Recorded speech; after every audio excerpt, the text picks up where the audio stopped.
Conceptual question करवाने वाला हूँ, जिसके थ्रू आज का पूरा पढ़ा हुआ कॉन्सेप्ट आपको समझ में आ जाना चाहिए। चलो इधर आओ। सबसे पहले जब भी आपके सामने कोई क्वेश्चन आए, सबसे पहले बच्चे उसको ध्यान से आप पढ़िए, बहुत ज्यादा ध्यान से आपको पढ़ना रहेगा। तो पहला तो यही कि क्वेश्चन अगर आपको समझ में आ गया तो 101% पक्का है कि क्वेश्चन आप लगा डालिएगा। चलिए, एक तालाब में एक बड़े घनाकार पिंड का टुकड़ा गिरता है और तालाब से 64,000 लीटर पानी बाहर आ जाता है।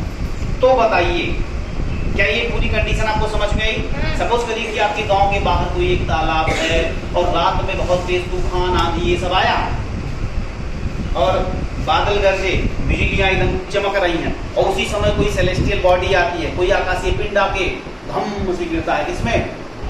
तालाब में गिरता है। और तालाब में गिर जाता है जब वो, तो उस तालाब से 64,000 लीटर पानी कहाँ चला जाता है? बाहर निकल जाता है। अब सारे लोग देखने पहुंच गए। सारे लोग क्या करें? उस तालाब पे देखने पहुंचे, अरे भाई क्या गिर गया इसमें? तो कोई कह रहे जो है चांद का टुकड़ा आके गिर गया, तो कोई कहेगा कि जो है बहुत बड़ा उल्का पिंड आके गिर गया है। लोग तमाम तरीके की बातें करेंगे, लेकिन अपनी क्लास का बच्चा क्या करेगा? अपनी क्लास का बच्चा कहेगा अच्छा क्या गिरा है?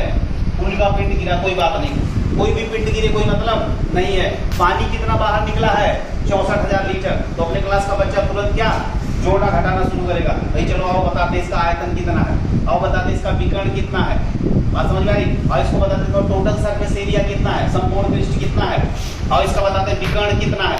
यही सब तो करोगे, पढ़े लिखे लोग कहेगा। और बाकी अरे भैया बहुत गड़बड़ हो गया, कहीं ऐसा ना होता कि यही गऊ में गिर पड़ा होता तो भैंस ही मर जाती है।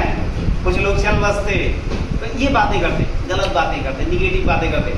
लेकिन अपने क्लास का बच्चा जो कि स्मार्ट है, पढ़ा लिखा है, वो इसके मैथमेटिक्स वाले पार्ट पे फोकस करेगा। तो कैसे करेगा आइए देखते हैं। मैथमेटिक्स वाली पार्ट में जब वो फोकस करना चाहेगा तो पहला क्वेश्चन उससे ये पूछा गया कि पिंड का आयतन बताओ। तो अभी अभी चूंकि मैंने कॉन्सेप्ट में सिखाया था आप लोगों को कि जब लीटर दिया गया हो तो उसको घन मीटर में कैसे बदलते हैं, आप बताइए सर। यूएसए, हाँ बताइए कैसे? लीटर दिया गया है, घन मीटर में बदलना है। बहुत बढ़िया, ताली बजाइए। 1,000 से भाग कर देंगे, क्या कर देंगे? भाग कर देंगे। तो इसका मतलब ये हो गया कि 64,000 लीटर पानी था। 1,000 से जैसे ही आपने भाग करा बच्चे, कितना आ गया?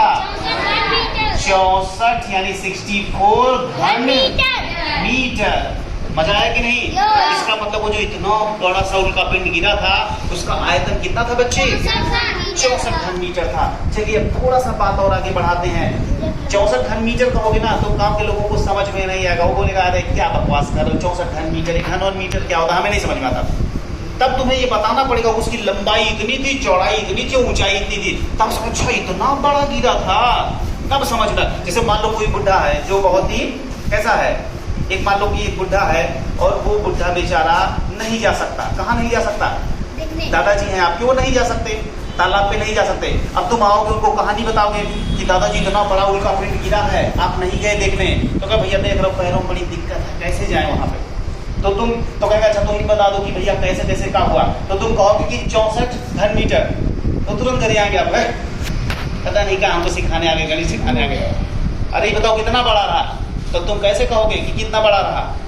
तब उनको बताओगे कि इतना लंबा, इतना चौड़ा, इतना ऊंचा। या दादाजी आप जिस चारपाई पे बैठे हो ना, अगर इस चारपाई की लंबाई इतनी हो जाए, चौड़ाई इतनी हो जाए और ऊंचाई इतनी हो जाए, मतलब ऐसे तो समझाओगे ना भाई। किसी अनपढ़ आदमी को समझाना हो तो कैसे समझाइएगा? ऐसे तो समझाइएगा। तो आप कैसे समझाइएगा? इधर देखिए 64 घन मीटर, ये क्या है बच्चे? आयतन। जब किसी भी चीज का आयतन यानी घन का जब आपको आयतन पता हो और आपको एक भुजा निकालनी हो तो जनाब खड़े होइए, हेलो खड़े होइए। घन का आयतन दिया गया है, एक भुजा बतानी है, कैसे बताइएगा? लापरवाही, बहुत बढ़िया, बहुत बढ़िया। चलो उधर उधर उधर उधर, हाँ आप बताइए बीच वाले भैया। हाँ, आयतन दिया गया है, आयतन दिया गया है और आपको निकालना है भुजा। कैसे निकालिएगा? भुजा क्यूब थ्री कहते हैं उसको, क्यूब रूट ऑफ साइड क्या कहते हैं? भुजा का, अरे हिंदी में बोल दीजिए, भुजा का क्या निकालें? घनमूल निकालें। बहुत अच्छे। भुजा इसका क्या कहते हैं? आयतन का क्या निकालें? आयतन का घनमूल निकालें। तो भैया बोलो आयतन कितना है? 64। मेरे क्लास का बच्चा मुझे नहीं बता सकता कि 64 का घनमूल कितना आएगा?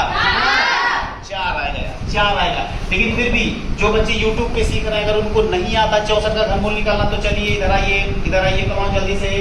64 लिखा गया, काटना शुरू करिए। 2 से काटिएगा कितना आएगा?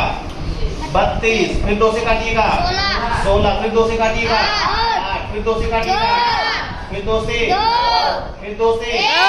अभी तो देखिए इसको इसमें क्या किया जाता है? 3 का ग्रुप बना जाता है। सब में से इसमें से 2 निकाल लो, इसमें से 2 निकाल लो तो कितना आ गया बच्चे? 4 मीटर। तो ये 4 मीटर क्या होगा? भुजा की लंबाई। भुजा की लंबाई। तो दादा को कैसे समझाइएगा? दादा जिस खटिया पे आप बैठे हो उसका 2 गुना लंबा था, उसका 2 गुना लंबा था और उसका दूध 3 गुना चौड़ा था, 4 गुना ऊंचा था और 4 गुना ऊंचा था, 4 का 8 गुना ऊंचा था। तो दादा से इतना बड़ा गिरा है कारे? कहता हाँ तो बहुत बढ़िया हुआ कि गाँव में नहीं गिरा, ना तो गड़बड़ हो जाता। क्या हो जाता? गड़बड़। अरे भाई इतना बड़ा सा उल्का पिंड गिरेगा कहीं तो समस्या नहीं पैदा होगी? समस्या पैदा होगी। चलिए अब अगली बात हम करते हैं बच्चे विकर्ण। किस चीज की? विकर्ण की करते हैं। विकर्ण हमने आपको समझाया था विकर्ण क्या होता है, ठीक है। चलिए डायरेक्ट फार्मूले पे आइए कि अगर कोई घन आपको दिया गया, क्या दिया गया है? घन। उसकी एक भुजा आपको पता चल गई 4, तो उसका विकर्ण कैसे निकालिएगा? हम पूछते हैं सोहेल आप बताइए। सोहेल घन का विकर्ण का फार्मूला बताइए। अगर आपको भुजा दे दी गई, भुजा गुणे 3 ले सब चौपट पीछे। अमन बताइएगा √3 गुणे, अगर सही हो तो क्लैप। भुजा कितनी है बच्चे? 4। और उन्होंने क्या बताया? विकर्ण बराबर भुजा गुणे √3। तो भैया √3 गुणे 4 नहीं आएगा, यानी आप इसको कह सकते हो 4√3 मीटर। ये आ गया आपका क्या बच्चे? विकर्ण। क्या आ गया? विकर्ण। समझ में आया? पक्का? चलिए सबसे लास्ट क्वेश्चन, संपूर्ण पृष्ठीय क्षेत्रफल। अब आ गई बात संपूर्ण पृष्ठीय क्षेत्रफल की। तो मैं अब पूछना चाहूंगा इनसे, खड़े हुए जनाब पीछे। हाँ, एक जो घन होता है उसमें कितनी फेसेस होती हैं? फेस तल, कितने तल? कितना? 4 तल। 6 होते हैं। कितने होते हैं? 6 होते हैं यार। कहाँ से? अरे भाई इस कमरे में बैठिए, एक ये तल 2 3 4 5 6 और यही नहीं क्या लिखवाया नहीं गया है? आपको लिखवाया, इसका मतलब आप पढ़ाई नहीं करते। तो क्या होना चाहिए? यूट्यूब वाला डंडा चल जाएगा, बता दे। बैठ जाइए डंडा चल जाएगा, पहले बता दे रहे हैं। बिल्कुल डंडा चल जाएगा, लापरवाही का नहीं करना नहीं। तो ये बताइएगा 6 तल है और एक का लंबाई कितना था? 4। चौड़ाई कितना था? 4। तो ये बताओ अगर 4 गुणे 4 कितना हो गया? 16। और कितने तल? 6। तो 16 अगर एक का हुआ तो कितने तल? 6। तो 16 छक्का 96 मीटर स्क्वायर। लेकिन मैंने डायरेक्ट आपको फार्मूला भी सिखाया है। फार्मूला होता है 6a²। तो 6 का मतलब 6a² का मतलब एक भुजा कितनी है? 4। तो 4 का स्क्वायर कितना हो जाएगा बताओ? 6 गुणे 4 चौके 16, तभी कितना आया? 96 मीटर स्क्वायर। तो देख रहे हो इस तरीके से हम केवल एक सवाल उठाए और घन और घनाभ का पूरा कॉन्सेप्ट हम लोगों ने सीख डाला। बताओ मजा आया? जबरदस्त। कोई भूलेगा तो नहीं? घर पे जा करके आपको फिर से इसको स्वयं से करना है।